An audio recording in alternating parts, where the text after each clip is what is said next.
Thank you for joining me for my online book launch of Banshee Heart Healer. I wanted to do an online launch as well as the physical launch because the book's available online, and also I know that I have quite a few followers and people interested in my work who aren't necessarily local to me, so I wanted to make it available to everyone. So what I'm going to start with is a talk about the book, about where it's come from in me and my journey, and also I want to talk about open up for Q&A, and then I will do a meditation. So even if you came to the book launch last night, it was very much a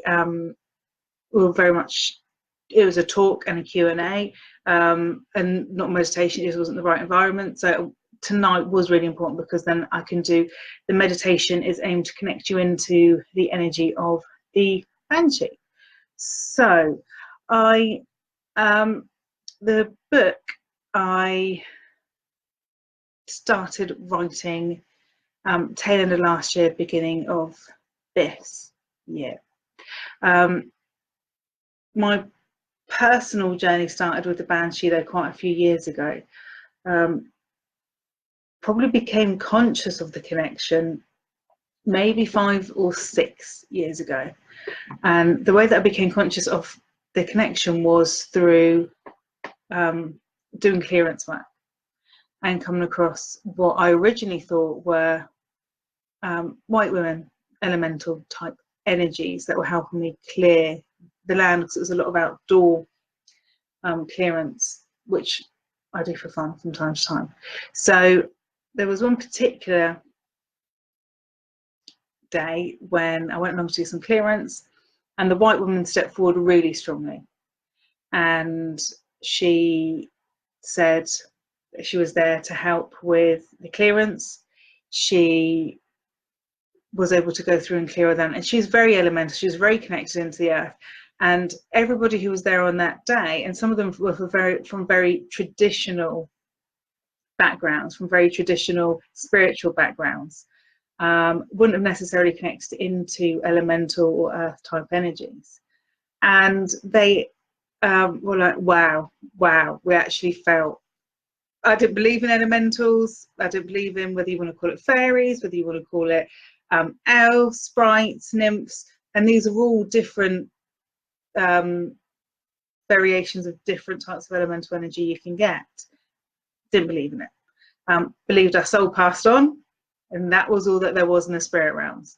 So they felt the energy of who we were working with, and literally the wind, we were in a clearing and the wind shook the clearing. It was a really nice sunny day, because I tend to do these sort of things in summer, you know, you don't want to do it in winter. And it was a really nice sunny day, and the wind literally, as I got to this point of clearing everything out, the wind just came in and everyone was like, wow, it was just amazing.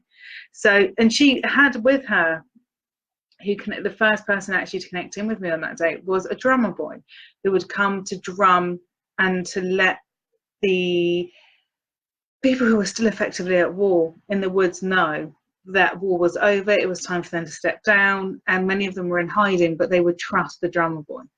The drummer boy quite often comes along with the Banshee, and I'll go into some detail on that later.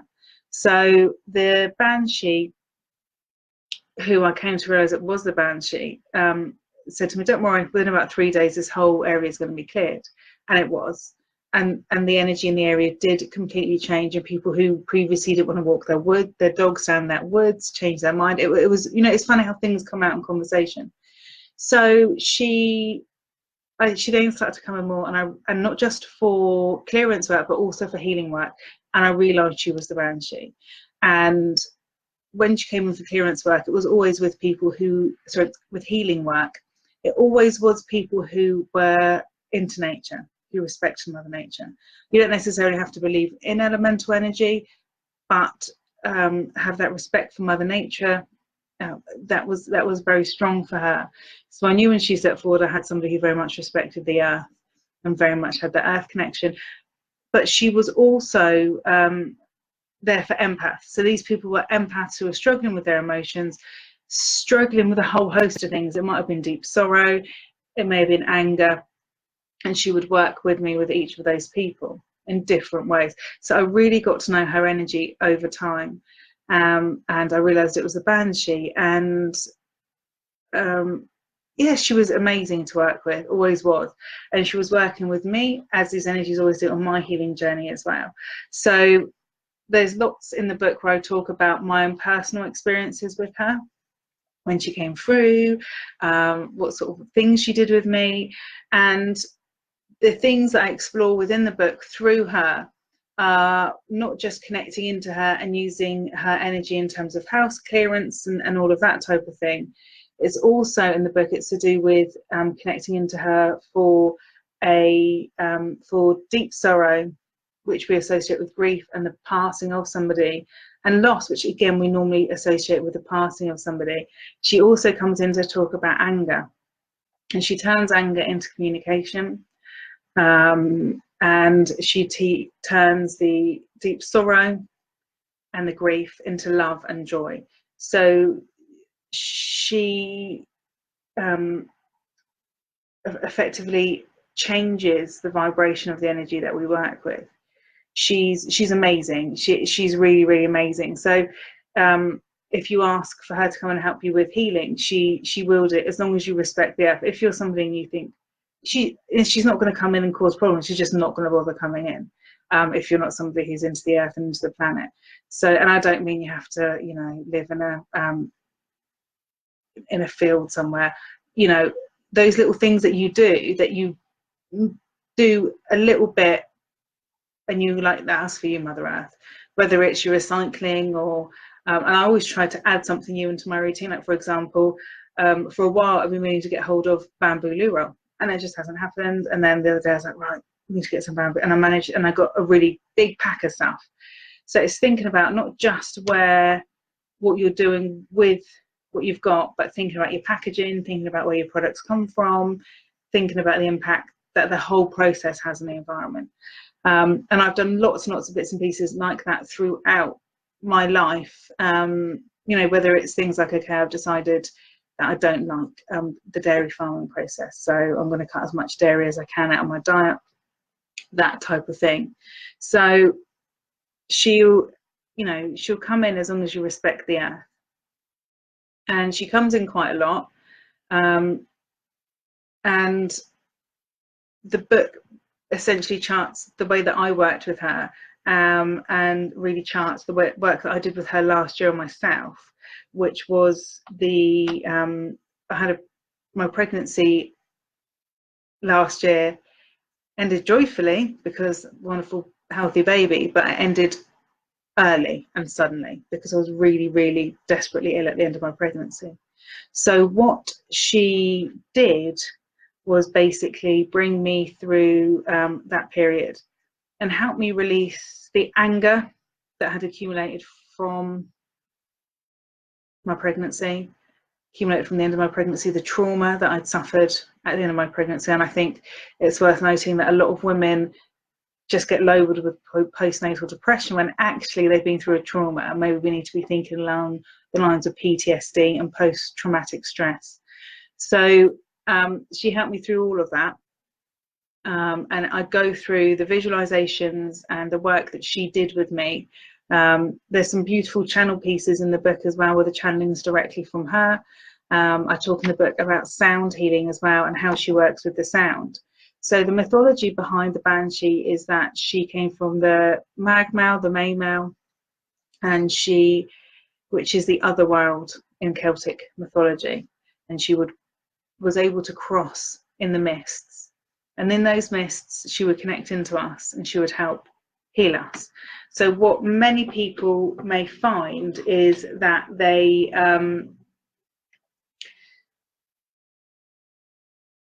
would associate her with death, because with death comes great sorrow and great grief, and she would help not just the person passing in terms of helping their soul onto the other side, she would also help the people weep and keen and wail, which is where the screaming comes in. She was releasing for us. We quite often, and especially as English people, and and I'm lucky because my mum's Irish. I've kind of got this balance where the Irish say what they need to say more, and they say some of it with joy, and some of it they say with a straight face, but they don't necessarily hold enemies. So she has that way about her, where actually sometimes we do need to scream and we do need to shout and we do need to do all of those things to release our grief and our sorrow. And equally, when it comes to expressing our anger, we need to find the words to say to that person. I'm sorry, but you've messed me around. I'm sorry, but you know, this isn't acceptable. I don't agree with what you've done, and actually you've really hurt me. So, and from that communication comes healing. We can't always, due to the way the person is, or due to them passing, we can't always find that bit in the middle where we're able to actually have the communication we need to with them. So there's exercises within the book that actually allow you to say the words that you need to say. She helps you say the words that you need to say, whether the people are there or not. And she helps you release all of the anger, the pent-up frustration, the sorrow, all of those things that are mixed up with it. Because she's there to help you find your tongue. And quite often when we speak from a place of hurt and a place of anger, the meaning of our words is lost because of that anger, and the person on the other end doesn't receive and doesn't hear those words. So she helps you find those words. She's just amazing. So you know, there's lots of really beautiful exercises which after that then focus you in on joy. And if you're able to release and express your anger, you're also able to find the words that you need to communicate, and she will help you do that as well. So it's much better to address something directly than just to let it fester. And so I was talking about communication, and communication is so important. And when we talk from a place of anger, the person listening is often robbed of our message. They often can't hear our message because of the anger. And she helps you relieve the anger and relieve the pain. Say what you need to say. She helps you find your words, and you realize that you can communicate. You realize that actually I do just need to say the words that I need to say. And it doesn't mean that communication is always easy, as proven via the internet, but it does often mean that we can get to a space where we know where we both stand. And sometimes that might not be in the same space. So this communication is not necessarily meant to draw people together. It's meant to heal and to put people into the right spaces that they need to be in. So that may be that you're in somebody's life. It may mean that you're not in somebody's life. It may mean that you've chosen to disconnect from somebody who is very toxic. And she then, through the visualizations in the book, I work with her so she can allow you to say what you need to say to whoever it is that you need to say what you need to say to. And she replaces that with a sense of joy and a sense of community. But she very much acknowledges that, as I just said, you're not necessarily going to be part of a community with everyone. That community may well extend to new people, to draw new people in. And the idea is that she focuses you on drawing people in who are your soul tribe, who are part of your soul group. And I think the word tribe is more appropriate nowadays than soul group. It's not half a dozen of you. It's not a dozen of you. We're drawing in so many people now, where so many souls have lived so many lives. We really are drawing in people who we have met at various points along the way. And the internet is such a big thing that we end up making connections with people online. You think, God, this person really gets me. You know, if they lived here, we'd be best mates, and you wouldn't have that opportunity. So it's not just a group, it really is a tribe now. And she focuses you in on finding the right people. So saying what you need to some people, which may mean they're moving out of your life energetically, not necessarily physically.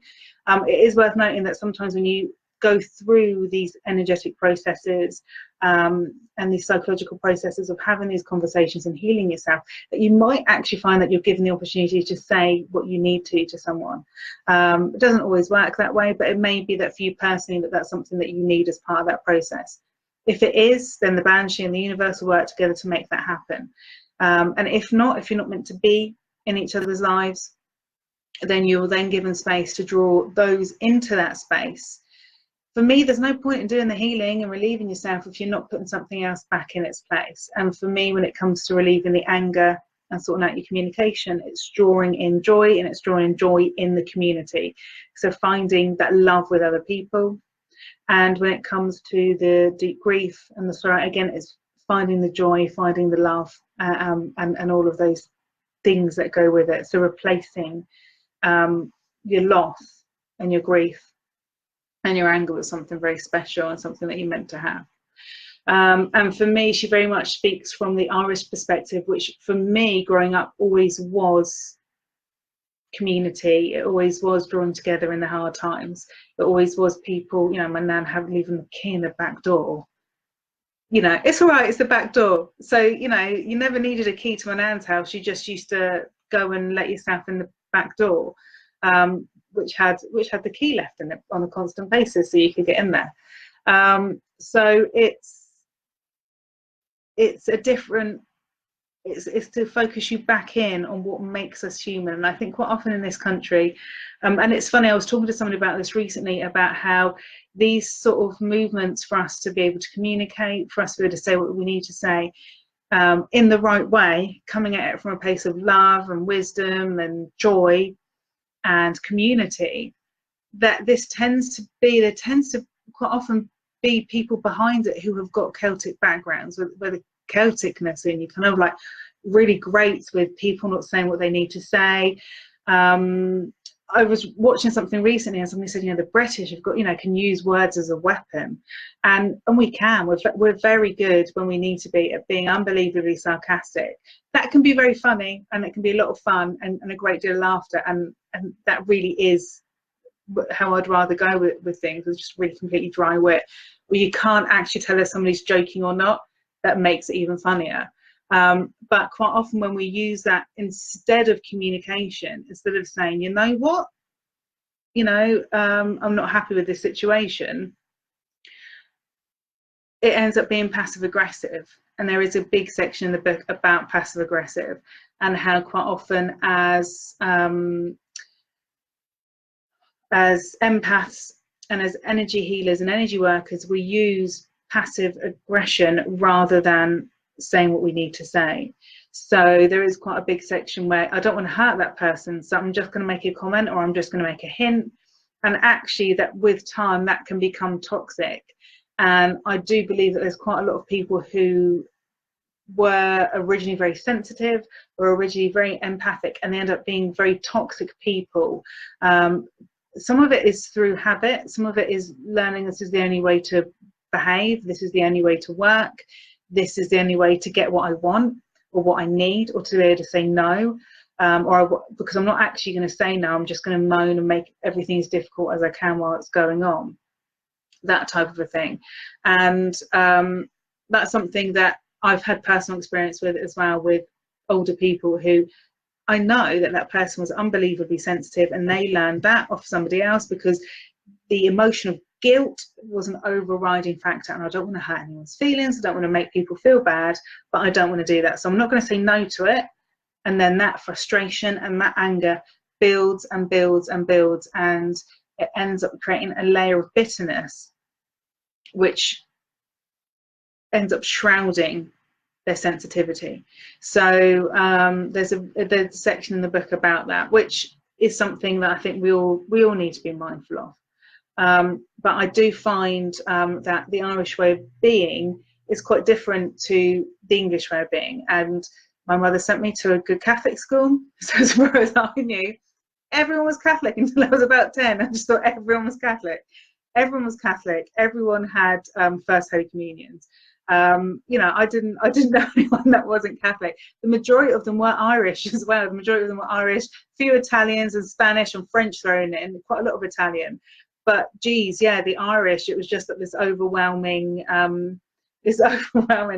arc of Irishness. You know, my Monday to Friday was at Catholic school. My weekend was also church on a Sunday. which was Catholic, and if I wasn't there, I was at my aunt's, and that was my dad's sister, and we went to Sunday school, so it was a Protestant church, which I thought was really weird and unusual because surely everyone's Catholic. So for me, the kind of English way of being throws me quite a bit, and I have got a corporate background, so that way of being where I would just be quite direct and upfront, not being a bitch, or just say, look, you know, you've messed that up. Like, what, what on earth are you doing? Like, I don't, what? That quite often didn't go down well with people. Yeah, it's interesting how that changes. I always remember, I don't know if anyone knows hurling matches, but there is a game called hurling where it's pretty much a cross between lacrosse and hockey, and most of the players have got no teeth. So what you'll find is that it's quite, I don't want to say an aggressive game, it's quite a lively game. And where my family live in Ireland, there's a hurling pitch, a big hurling pitch, as in, you know, national games are played there, right behind where they live.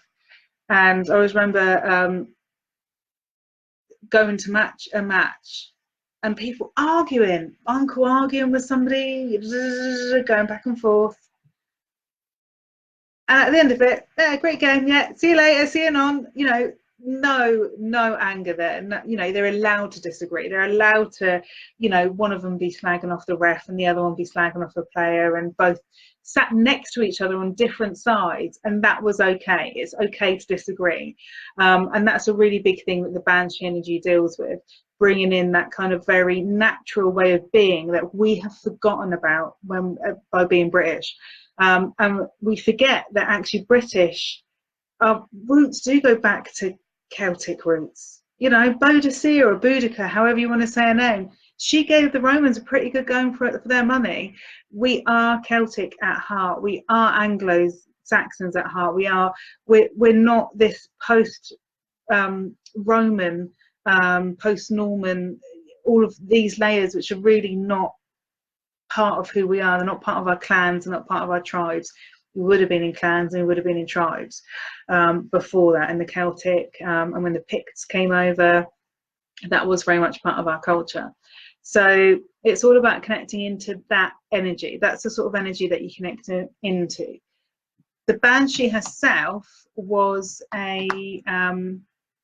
is from the Tuatha De Danann, and they are the tribe of Dana.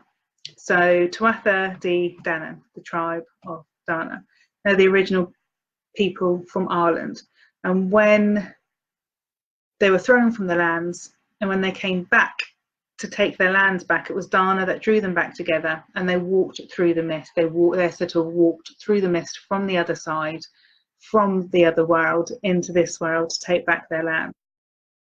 And the other thing is that the last of the original tribe of Dana, when they passed, they are said to have not died, but to have walked back into the other world in a big procession. So they went back to Dana, they went back to the original goddess energy. And from the other side come all of Dana's children, which are leprechauns and sprites and fairies, and the Banshee fall into that as well.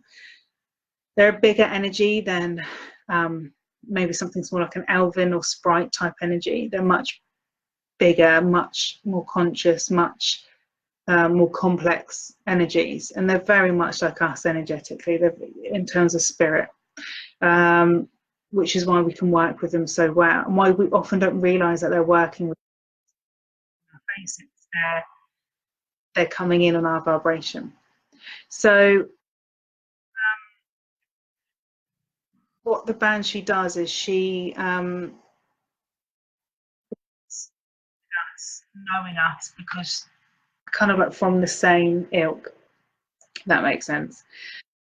Certainly, I mean, I go through the description of it, but she's certainly got the long white hair, and she's certainly got you know, the loud voice. She's able to say what she needs to. She's able to keen and wail and weep with us and cry with us. And when I actually was doing some research for the book, I found a really old poem, which I've put in the book. It's a really, really old poem, and it describes them from the other side. And when I matched it up to what they told me they looked like, it's spot on. I was like, yes, poem was channeled, my stuff's channeled, it's all from the same space. There was the evidence that I needed, because this isn't work that other people are doing at the moment. This isn't an energy that other people are connecting into at the moment. And it's a massive shame, because, you know, we do hear stories about the white women in the forests, in the woods, and that's because the people of Ireland, the original peoples of these islands, have spread all over the world. And we know that the Irish have gone out and about and joined. You know, you think about the famine, the population was decimated by half, quarter of the population passed due to the famine, and a quarter of that population went to other countries. They emigrated, partly to here, but a huge majority of them went to America. So the, you know, and you've got Australia and all those other places where the Irish went. The Banshee goes with them. You know, you take your mythology, and you take your heart, and you take your soul, and you take what makes you Irish, and you take it with you. And I want to kind of help reconnect us all into that energy which flows through us, as we all are ancient Britons. You know, we have all got that energy within us. The other thing that I want to say is, if you have got any questions, please feel free to ask them as we go along. What I'm probably going to do next, because I kind of feel that I've done that first part, is I'll probably do the meditation. And if you've got any questions, please ask them. What I will then do is to check the questions at the end, and then I can come back into it. So I don't think there's any questions on here. Cool. Okay. Right. So for those of you that have done journeying, meditation, visualization before, you'll find this easy. For those of you that haven't, you won't have a problem with it, because this is what I do. So I should be able to make it easy for you. But what I'm going to ask you to do is to get yourself into a nice, comfortable position, something where even if your legs and arms are crossed and you think your toes might go numb or your fingers might go numb, I want you to uncross them, so that even if you sat still for a little while, nothing's going to go numb. You only need to listen to my voice. You don't need to watch me. So if you want to lean back and close your eyes, or prop up a few pillows around you and that type of thing and close your eyes, please do. Okay. So get yourself into a nice, comfy position. Okay. And I just want you to make yourself aware of your breathing, of the pace of your breathing, and of how the pace of your breathing affects your mood.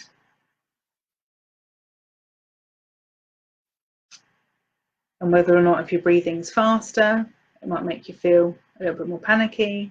And if you're breathing slower, it helps to relax you and helps to keep you calm. Just become aware of that connection into your breath. Allow your breath just to be natural, and focusing on the feeling of that relaxing breathing. The breath work, the pace of breath is relaxing and easy. It's easy. I want you to notice and just bring your attention to the fact that on every out breath, you're releasing. You're releasing maybe tension you might, stress you might have had from the day, maybe even something that's been bugging you from a couple of weeks ago. And just breathe that out. Anything that's been irritating you, upsetting you, stressing you, I want you to notice how on every breath you're releasing that, you're letting go of that, and how good that feels, how good it feels to release and just let it go, just get rid of it.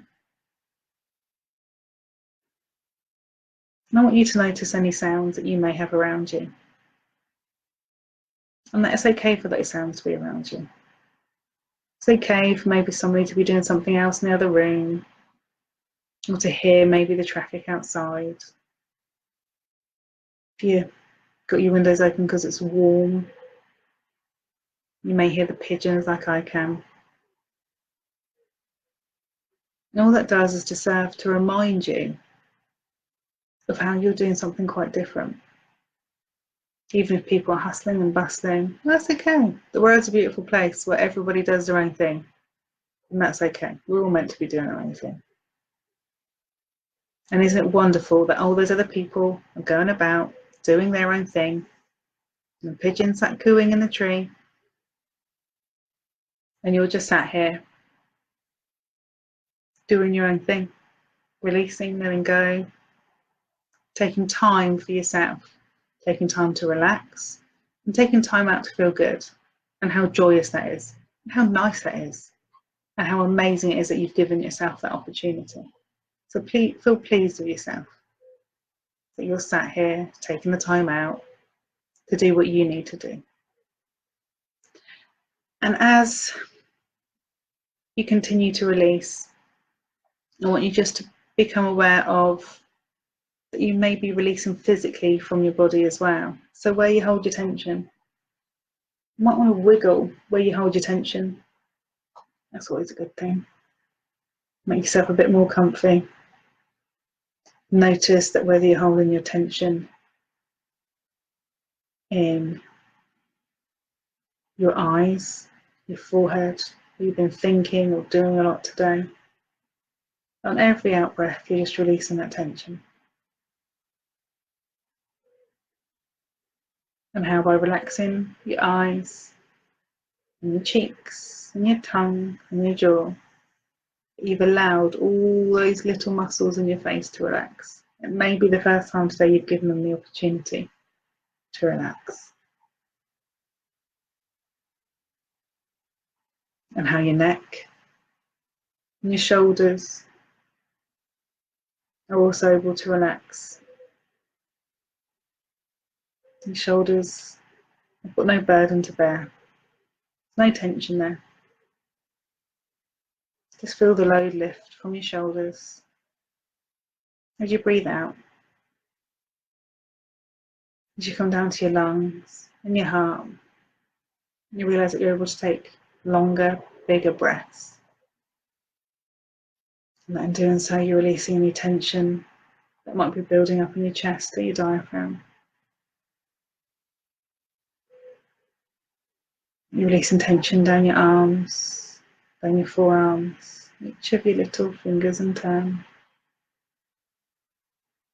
As you draw your awareness down your back, the base of your spine, your hips, your stomach.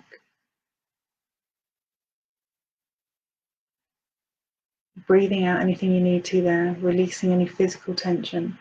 And as you do, you may notice that you're able to fill your belly a little bit more. And down into your thighs, relaxing any tension and releasing any tension in your thighs, your knees, your calves, all the way down to those toes, all the way through your feet, down to those toes. And just continue to breathe.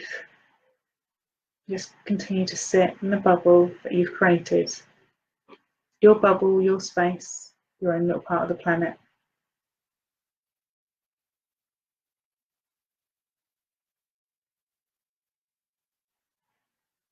In this bubble, it can be any colour that you wish.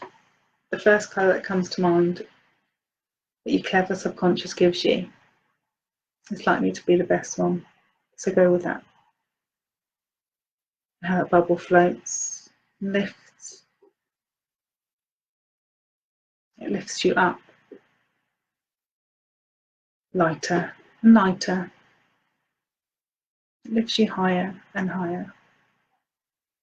And the higher you feel, the freer you feel. Freer and lighter. And how that bubble takes you wherever you need to go. Treetops, the beautiful sunlit oceans, meadows and fields.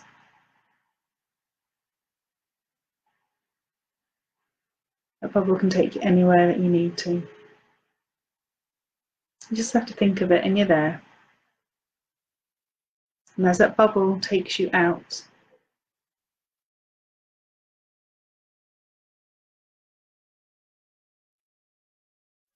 takes you out to a space you may or may not know. It may be real or imagined, but it's in nature, and it's grassy, and it's green.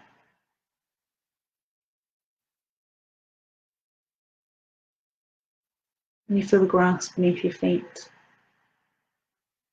I want you to notice that there's a light mist rolling. And from that light mist you can hear a tune, a song, a humming. You can hear a calling. As you allow yourself to connect into that calling, as you allow yourself to connect into that tune, you may find yourself treading lightly into the mist.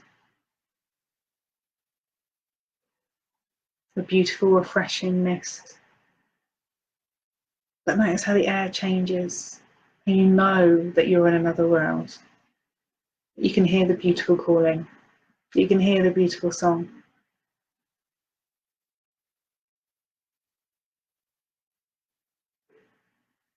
And a hand reaches through the mist and takes yours.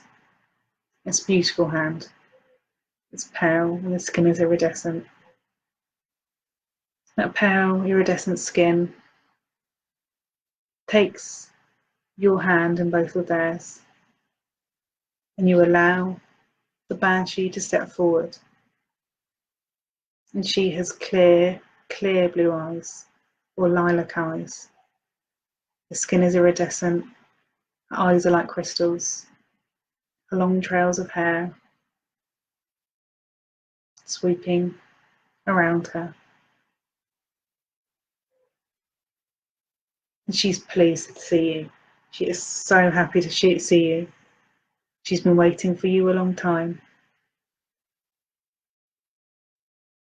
And she's just going to walk with you. She's just going to walk with you a while.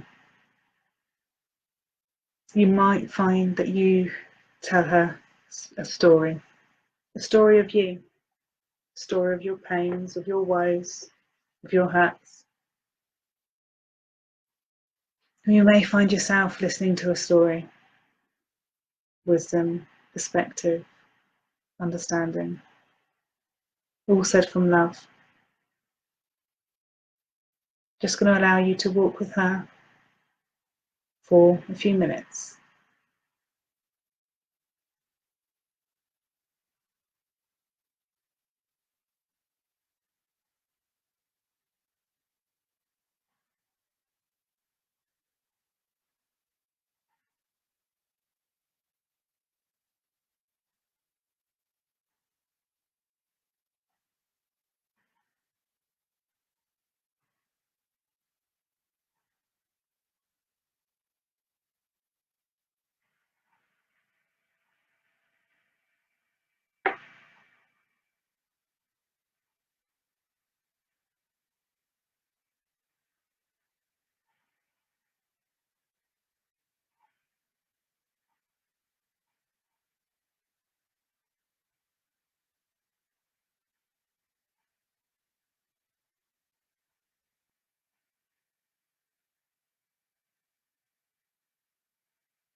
If you find yourself emotional, understand that this is a safe space to be so.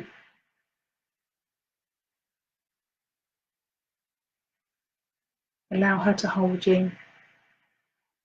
Allow her to cry for you. Allow her to weep with you. Feel her friendship, her kinship, her love, her blessing. Allow her to tuck your hair behind your ear and cup your face and wipe your tears. Just by being with you, She lets you know that everything is going to be fine. It's okay to let this go. It's okay that this has happened.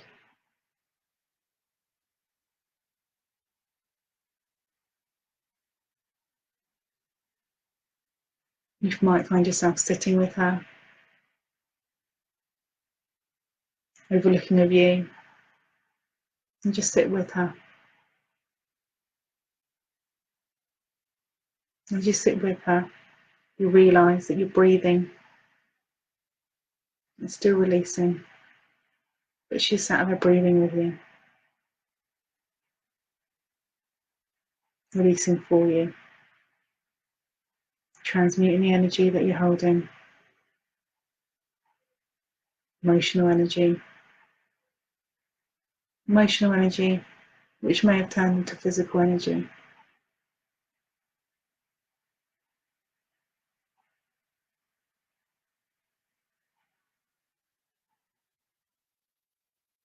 She places her hand on your heart.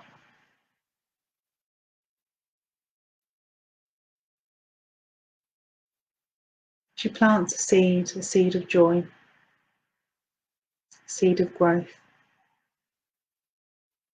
a seed of potential, which replaces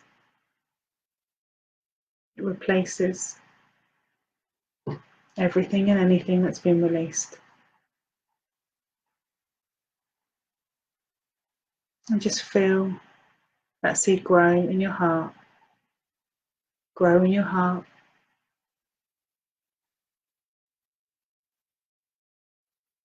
It will soon blossom and bloom.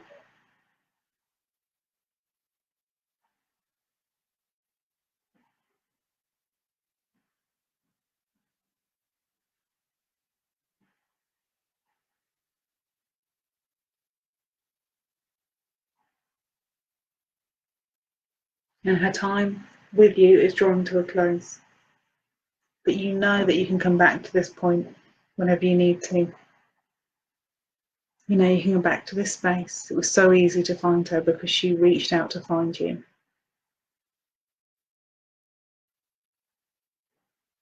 You're both standing together in the same space at the same time, and how easy it was to be there and to come back to this space. And she's going to lead you back through the mist. She's going to lead you back through the mist, back into your realm. Thank her, embrace her, knowing that you'll see each other again soon, and that she will walk with you always in your heart. Walk back through the edge of the mist into your realm. Walk back from your realm into the here and now.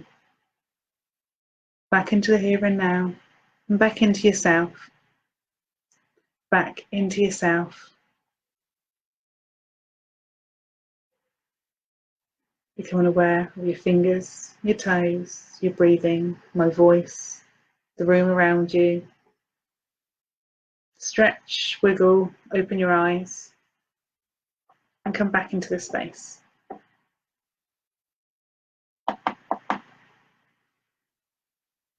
When you're ready, open your eyes, and you're back with us.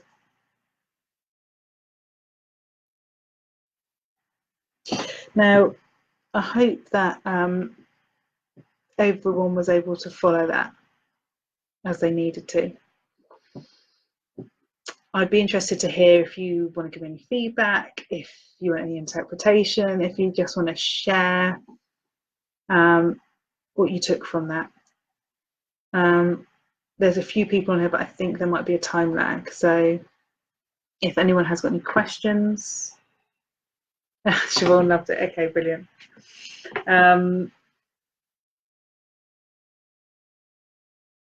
Then please let me know any questions you've got. But if you just want to share or make a comment, then please do.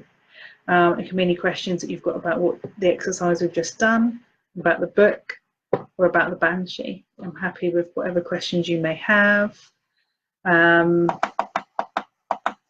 So I'm just going to hang around for a few minutes and hope that some of you may have some questions.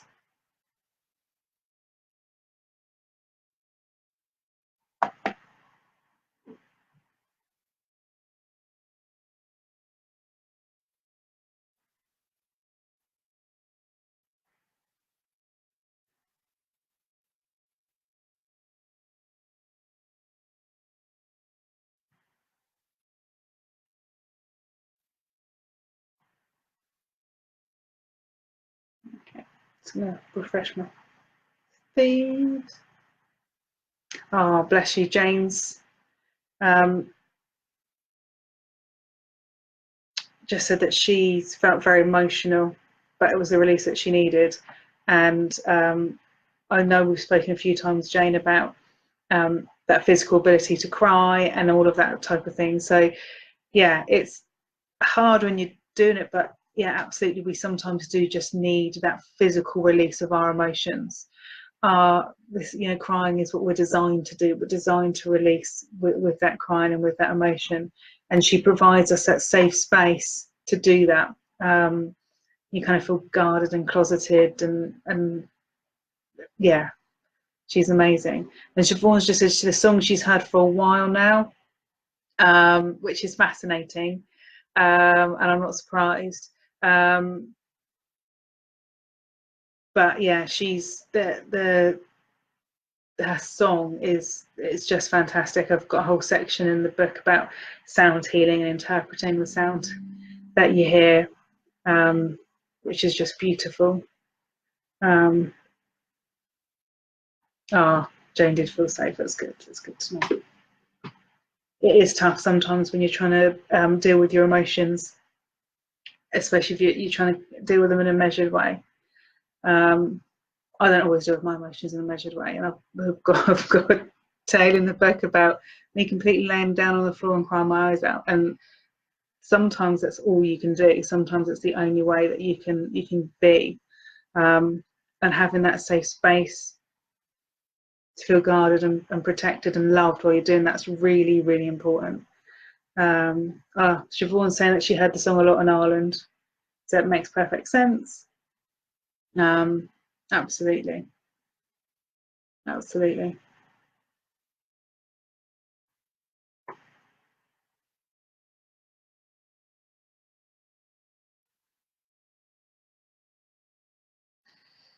So if anyone's got any more questions or comments, please pop them on. But what I will do is I'll do some editing and make a YouTube video out of it. Hopefully put some sound, some audio, because you can't put sound onto Facebook Lives. Oh, Siobhan's just asked if there's one Banshee. The plural for Banshee is Banshee, which is really nice and confusing. But although it's that whole sense of oneness where the Banshee are one, but there are all different entities, and you might everyone's going to interpret that information through their own filters and through their own perspective. So everyone's encounter is going to be different. We're also going to all encounter different aspects of the Banshee. So she is this overarching energy, the community of wise women, the hub,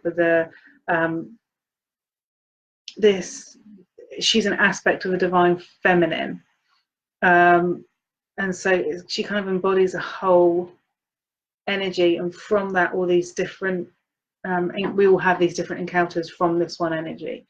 It's kind of a very difficult thing to describe, but in the book some of the channeled writing she brought through for me was about how she's part of the wise women, that the wise women all sit around in this community, and that when some women pass, that they will bring them into that community to help them with their passing and to help heal them, and before they move on to the other realms, that they go through a period of healing with them in this hub, in this community.